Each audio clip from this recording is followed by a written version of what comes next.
Basis हैं सैनिक middle east में, ठिकाने उनके जी। ऊपर हम अटैक करेंगे, उनको खत्म कर देंगे। जिस भी कंपनी के ऊपर में अमेरिका का नाम लिखा, उसको भी करेंगे। लेकिन जितना ईरान कह रहा है उतना कर नहीं पाएगा। वो ज्यादा एक रेट्रिक करके अमेरिका को डरा रहा है। लेकिन अब जब जितने हम वहां जाएंगे, तो ये जो है इसराइल के लिए एक जो एग्जिस्टेंशियल थ्रेट है, उनका तो जीने मरने का सवाल है। तो वो जरूर प्रेशर करेंगे और मोटिवेट करेंगे अमेरिका को।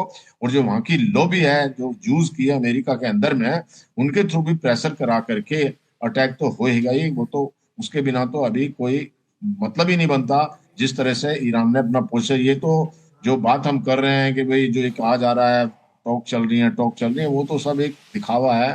दोनों पक्ष जानते हैं कि उससे कोई भी आउटकम नहीं हुआ। Back to you. बिल्कुल बंसल सर। देवनाथ सर के पास चलेंगे। देवनाथ सर, ईरानी सर्वोच्च नेता के बयान को आप किस तरह देख पा रहे हैं? वैभव जी, इसमें कोई शक नहीं है कि ईरान के सर्वोच्च नेता जो भी बोलेंगे इस वक्त उनके तीन पर्पस हैं। एक, अपने देशवासियों का मनोबल बढ़ाना जो उनको सपोर्ट कर रहे हैं। दूसरा, अपने उन देशवासियों का मनोबल गिराना जो उनके विरुद्ध हैं। और तीसरा, विदेशों में इजराइल, अमेरिका और उनके जो सपोर्टर्स हैं उनको यह बताना कि ईरान मजबूत है और सीना तानकर खड़ा है, सर उठा के खड़ा है। दिक्कत ये आ रही है कि दुनिया में अभी ईरान को कोई सपोर्ट नहीं कर रहा है। हाँ, दो ग्रुप ऐसे हैं जो ईरान को इनडायरेक्टली सपोर्ट कर रहे हैं। मजबूरी में सपोर्ट कर रहे हैं, डर के मारे सपोर्ट कर रहे हैं ईरान को इनडायरेक्टली। एक तो है जो मुस्लिम देश हैं। दुनिया में 57 मुस्लिम देश हैं, चलो ईरान को निकाल दिया, 56 मुस्लिम देश हैं, मुस्लिम मेजोरिटी वाले। तो यहाँ पर जो देश ऐसे हैं जहाँ शिया ज्यादा हैं या शिया बहुल देश हैं, यानी टोटल आबादी का 30-40% शिया हैं, ये सारे देश डेफिनेटली अमेरिका से प्रार्थना कर रहे हैं कि हमारे देश में बवाल हो जाएगा अगर अमेरिका ने आयतुल्लाह खामेनी को नुकसान पहुंचाया। मैं बता दूं कि भारत में भी शिया बहुत बड़ी तादाद में हैं। शायद हमारी देश की जो मुस्लिम आबादी है उसका 15 या 20% शिया है। अगर आप श्रीनगर जाएंगे, लखनऊ जाएंगे, हैदराबाद जाएंगे, तो आप देखेंगे बड़ी तादाद में शिया भारत में भी हैं। और दुनिया भर के शिया जो हैं वो आयतुल्लाह खामेनी को अपना धर्मगुरु मानते हैं, अपना सर्वोच्च धर्मगुरु मानते हैं। एक और ग्रुप है उन मुस्लिम देशों का जो कि गल्फ के आसपास हैं। इन मुस्लिम देशों को जाहिर बात है डर है कि अगर अमेरिका ने उनकी जमीन से या उनके आसमान से ईरान पर हमला किया और उनकी जो अवाम है, उनकी जो जनता है, उनको ये आइडिया हो गया कि उनकी सरकार ने, देखिए ये जो पर्शियन गल्फ में, पश्चिम एशिया में सरकारें हैं ना, बड़ी अजीबोगरीब होती हैं। इनका जनता पे कोई होल्ड है नहीं। ये वोटिंग का कोई सिस्टम नहीं है, डेमोक्रेसीज नहीं है। कहीं पे किंग है, कहीं पर प्रिंस है, कहीं पर शाह है, कहीं पर अमीर है, कहीं पर शेख हैं। ये सब अमेरिका के पेट्रोनज के भरोसे द्वितीय विश्व युद्ध के बाद से जिंदा हैं। द्वितीय विश्व युद्ध के बाद अमेरिका इनको कह दिया कि हमारे साथ रहो, तुम्हारा बेटा और तुम्हारा पोता और तुम्हारा पड़पोता, तुम्हारा जनरेशंस राज करेगा, अमेरिका तुम्हें सपोर्ट करेगा। लेकिन इन लोगों को अपने ही अवाम से डर है कि अगर उनकी अवाम भड़क गई कि हमारे किंग ने या हमारे प्रिंस ने अमेरिका की मदद की तो मुश्किल हो जाएगी, विद्रोह हो सकता है। तो ये देश भी सब अमेरिका से याचना कर रहे हैं कि फिलहाल ईरान पर हमला ना करें। तीसरा देश सबसे ज्यादा महत्वपूर्ण है।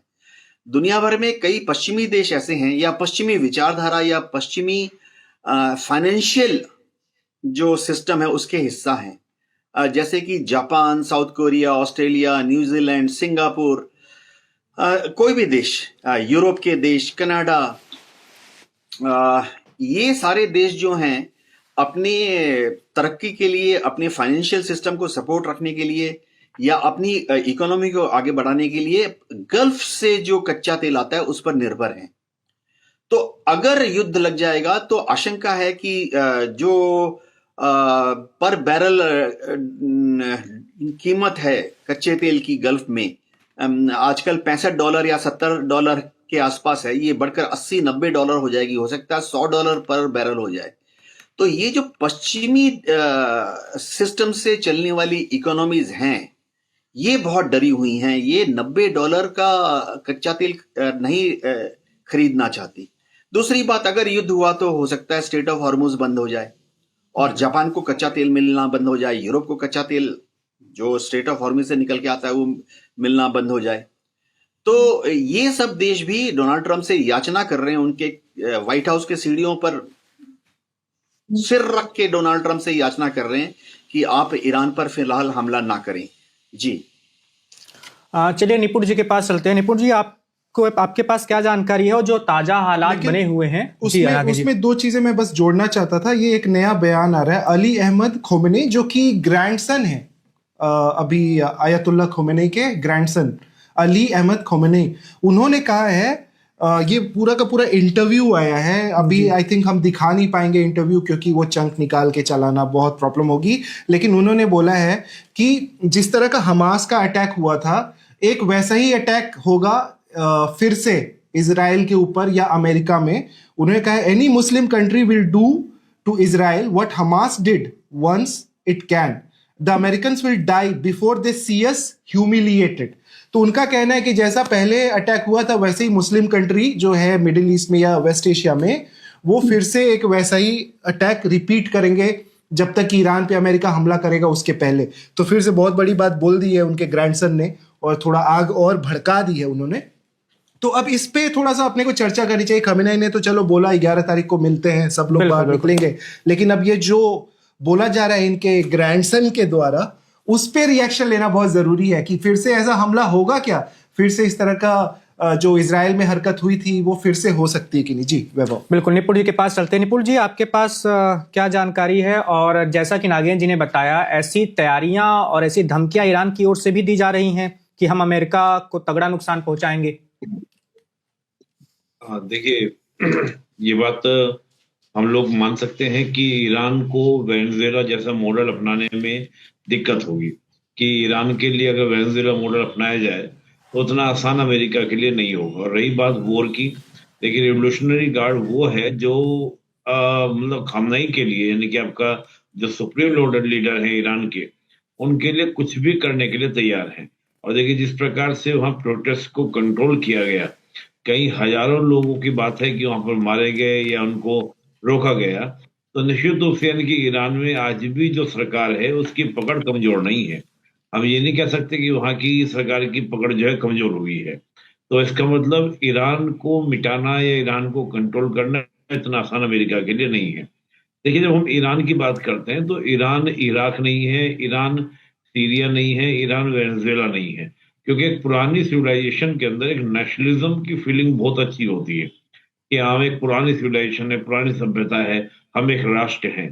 तो अमेरिका की कोई भी कार्रवाई ऐसा भी हो सकता है कि जो विरोधी हैं, और देखिए विरोधियों में भी अगर आप देखेंगे तो विरोधी कौन है, विरोधियों में मोस्टली आपको देखने को मिलेंगे बहुत बड़ी मात्रा में कुर्द लोग भी वहां पर हैं। जो कुर्द लोग हैं वो अच्छी खासी मात्रा में ईरान की गवर्नमेंट का वो क्या करते हैं, विरोध करते हैं प्रेजेंट गवर्नमेंट का, क्योंकि कुर्द लोगों की अपनी डिमांड है, वो कुर्दिस्तान की मांग करते हैं। और आपको याद होगा जो एक महिला मारी गई थी वहां पर, जिनके ऊपर मोरालिटी पुलिस के द्वारा पिटाई के बाद, जी वो कुर्द महिला थी, कुर्द महिला। अब देखिए क्या है कि ईरान में कुर्दों को मान्यता नहीं दी गई है, कुर्द कहना इनलीगल वहां पर है, तो इसलिए उसको ईरानी महिला कहा गया, लेकिन वो महिला क्या थी, कुर्द महिला। तो अब ये भी बात समझिए कि ईरान के अंदर कई सेट्स हैं, लेकिन उन सेट्स को क्या किया गया है, एक सिया जो आइडेंटिटी है उसके अंदर दबाया गया है। अभी प्रेजेंट में हम देखें कि पूरी दुनिया में अगर सुन्नी कम्युनिटी भी है, जो सुन्नी मुस्लिम है, वो भी कहीं ना कहीं ये मानते हैं कि अगर इस समय कोई इस्लाम की बात कर रहा है तो वो ईरान कर रहा है, कोई और नहीं कर रहा है। आपको देखिए हमस का जब वॉर हो रहा था, हमस और इजराइल का जब वॉर था, तो हमस के वॉर में कुल मिलाकर अगर आपको सबसे ज्यादा कोई एक्टिव दिख रहा था तो वो ईरान था। इसी को लेकर आप देखिए दुनिया भर में जो मुस्लिम कम्युनिटीज हैं वहां पर विरोध प्रदर्शन हो रहे थे, और हमने देखा कई जगह कि सुन्नी कंट्रीज में भी खामनेई के पोस्टर क्या थे, हमस लीडर्स के साथ में आपको देखने को मिलेंगे जो फहराए जा रहे थे। अभी जो यूके देवनाथ जी कह रहे थे कुछ देर पहले, बिल्कुल सही बात कह रहे थे कि जो सुन्नी कंट्रीज हैं वहां की जनता भी कहीं ना कहीं ये मानने लगी है कि खामनेई जो है, ईरान जो है, वही एक इस्लाम का कहीं ना कहीं एक तरह से क्या झंडा लेके चल रहा है, या बाकी सब कंट्रीज हैं, चाहे वो सऊदी की बात करें, यूएई की बात करें, कतर की बात करें, इन सब कंट्रीज की बात करें, इन्होंने कहीं ना कहीं अमेरिका के सामने घुटने टेक दिए हैं। लेकिन जो वर्तमान हालात हैं, देखिए वर्तमान हालात मिडिल ईस्ट के बदल गए हैं। कहां पर पहले सऊदी यूएई आपको एक साथ दिखाई करते थे, लेकिन आज उन दोनों के बीच में भी अंतर्विरोध है। दोनों में आप देखने को मिलेगा कि यूएई जो है वो समर्थन में है और सऊदी चाह रहा है कि ईरान पे अटैक ना हो। तो जो इस प्रकार की स्थिति है, ऐसी स्थिति में ये बात फैक्ट है कि मुस्लिम कंट्रीज भी आपस में बढ़ चुके हैं, जिसमें अमेरिका को बहुत सोचना समझना पड़ रहा है कि साथ कौन है और साथ कौन नहीं है। पर ये बात सही है कि जो अमेरिका के पास इस समय अपॉर्चुनिटी है, वैसी अपॉर्चुनिटी बहुत कम मुश्किल से मिल पाएगी। अब देखिए हम लोग बात करें 79 से लेके, बल्कि 95 से लेके जब से प्रतिबंध लगाए हैं, तो अमेरिका ने हमेशा चाहा कि ईरान को कंट्रोल कर लिया जाए। इस समय हालात इसलिए अमेरिका के फेवर में है क्योंकि रशिया ऑलरेडी यूक्रेन वॉर में उलझा हुआ है और ईरान की गवर्नमेंट ठीक है अपने यहाँ पर आपको मजबूत दिखाई देगी, लेकिन इकोनॉमिकली बहुत स्ट्रांग नहीं है। आज भी आप ईरान के अगर वेपन देखेंगे, ड्रोन वगैरह बना लिए हैं, थोड़ा बहुत मिसाइल बना ली हैं, लेकिन जो उनके वेपन है वो बहुत मॉडर्न नहीं है। वो 79 से पहले वाले ही अपने वेपन लेके घूम रहे हैं। तो ऐसी अभी देखिए, जैसा आप पिक्चर विजुअल भी दिखा रहे हैं, तो वैसी बोट्स लेके घूम रहे हैं जो पुराने जमाने में आपका चलता था। सिंपल तरीके से कोई सा प्रोटेस्ट नहीं है, कोई कंट्रोल करने का सिस्टम नहीं है, आप इजीली टारगेट हो सकते हैं। लेकिन फिर भी एक लड़ाका है क्योंकि लंबे समय से लड़ते आए हैं और स्थिति बड़ी नाजुक है। मुझे लगता है कि कुछ ना कुछ पॉसिबिलिटी जरूर है, पर अमेरिका क्या है ना, ईरान नहीं, इराक नहीं बनना चाहेगा, अमेरिका अफगानिस्तान नहीं बनना चाहेगा कि 20 साल तक अफगानिस्तान की तरह जाके फंस जाए।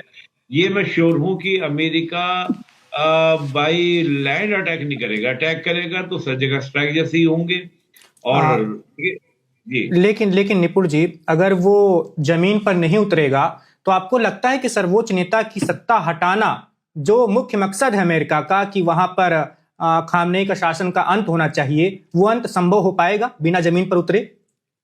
नहीं, देखिए अमेरिका का ये है कि कैसे भी करके ईरान के अंदर एक अफरा तफरी का माहौल पैदा हो, यानी कि क्योस की कंडीशंस बने और उस क्योस के कंडीशन में जो वहां पर खामनेई गवर्नमेंट के यानी कि जो प्रेजेंट रिजीम वहां पर है उसके खिलाफ वहां पर बगावत हो। अमेरिका को उस तरह का सिस्टम चाहेगा। अमेरिका नहीं चाहेगा कि मैं 2001 की तरह अफगानिस्तान की तरह घुसूं और फिर मैं वहां से रास्ता ढूंढूं कि मैं कैसे निकलूं। फिर आपको याद होगा 2021 में 20 साल बाद अफगानिस्तान से वो कैसे भागा अमेरिका। तो अमेरिका का आज स्ट्रेटजी ये है कि रिजीम बदले या फिर बहुत ही लो कॉस्टिंग में हम अटैक करें ताकि हमारा मतलब पूरा हो जाए। उलझना नहीं चाहेगा वो रशिया और यूक्रेन की तरह उलझना नहीं चाहेगा, वो इजराइल हमस की तरह उलझना नहीं चाहेगा। अगर फुट के बाद हम लोग लैंड की बात भी करें तो वो इजराइल को आगे करेगा, ना कि खुद जाएगा। ये बात भी मैं निश्चित हूं कि अमेरिका बाय लैंड अटैक करने वाला नहीं है। मिसाइल्स के हमले कर सकता है, एयर स्ट्राइक्स कर सकता है और उसके पौध भेजे जाने का मतलब ही यही है। लेकिन देखिए बार बार आपको याद होगा 21 जून की बात है, जून 2025 की बात है, खामनेई तब आपको अंडरग्राउंड हुए थे या फिर अब अंडरग्राउंड हुए थे, फिर दोबारा बीच में आ रहे हैं उभार, लेकिन फिर वो आपको जाके बंकर में चले जा रहे हैं। तो ये बात निश्चित है ईरान भी तैयार है, उसको पता है कि समय स्थिति जो है कभी भी बिगड़ सकती है। और मुझे लगता है कि अमेरिका भी टाइम पासिंग नहीं बल्कि अपनी स्ट्रेटजी को देखने के कारण वो कहीं ना कहीं बातचीत में चीजों को उलझा रहा है। पर यह बात जरूर है कि कोई ना कोई अटैक होगा जरूर, किसी ना किसी तरीके से अमेरिका कंट्रोल करने का प्रयास जरूर करेगा। जी बिल्कुल। संदीप जी के पास चलते हैं। संदीप त्रिपाठी जी, आपका क्या मानना है? आपने सुना, देवनाथ जी को भी सुना और बंसल सर को भी सुना और अभी निपुण जी ने भी जो बताया। Subscribe to One India and never miss an update. Download the One India app now.